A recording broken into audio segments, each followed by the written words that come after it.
Hello আসসালামু আলাইকুম guys, কেমন আছেন সবাই? ভালো আছেন নি?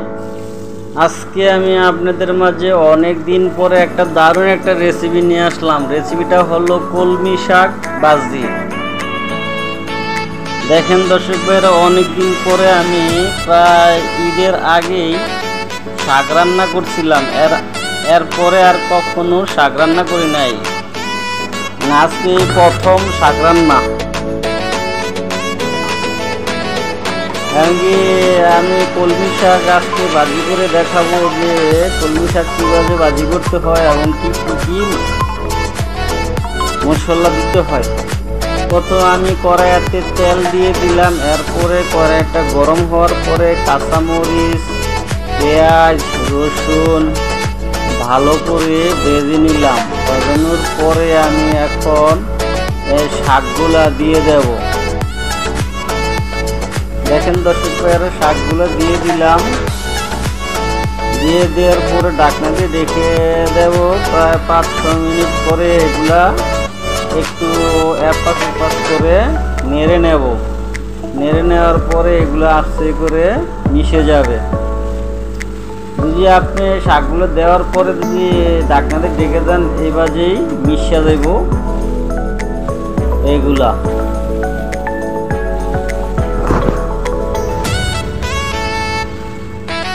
কলমি শাকগুলো আমি একটু বড় বড় করে কেটে নিলাম। সব সময় তো ছোট করে কেটে নেই, আজকে কলমি শাকগুলো একটু বড় করে কেটে নিলাম। বড় করে কেটে নিলে এগুলা ভিটামিনগুলো থাকা যায়, আর ছোটো ছোটো করে কেটে নিয়ে ধুইলে ভিটামিনগুলো চলে যায়। কিন্তু শাক প্রথমে ভালো করে ধুয়ে এরপরে কেটে ভাজি করলে সবচেয়ে ভালো হয়, ভিটামিন থেকে যায়। কিন্তু আমাদের তো যাতে বালু যাতে না থাকে, তাই এই কারণে বারবার করে ধুয়ে নিলাম। ধুয়ে নিয়ে একটু বড় করে কেটে নিলাম। কেটে নিয়ে এগুলা সুন্দর করে দেখেন দর্শক ভাইরা, আমার এই শাকগুলা সিদ্ধ হয়ে গেল। এখন আমি লবণ দিয়ে দিলাম, হালকা কিছু হলুদ দিয়ে দিলাম, বা যাতে কালারটা চলে আসে। গুঁড়া মরিচ ব্যবহার করলাম না, কারণ কি আমি কাঁচা মরিচ দিলাম। এই জায়গায় কাঁচা মরিচের কারণে গুঁড়া মরিচ দিই নাই। এই গুঁড়া মরিচ দিলে একটু দ্রুত লাল হয়ে যাবে এবং কি কালার চলে আসবে, তাই আমি গুঁড়া মরিচ দিই নাই।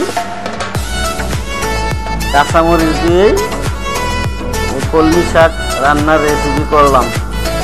ওকে দর্শক ভাইরা, যদি আমার ভিডিও ভালো লাগে লাইক কমেন্ট শেয়ার করে দিবেন, এমনকি পাশে থাকা বেল আইকনটা বাজিয়ে দিবেন। যারা আমার এই চ্যানেলে নতুন তারা লাইক কমেন্ট শেয়ার করবেন, এবং কি যারা এখনো সাবস্ক্রাইব করেন নাই আমার চ্যানেলটা একটু সাবস্ক্রাইব করে দিবেন।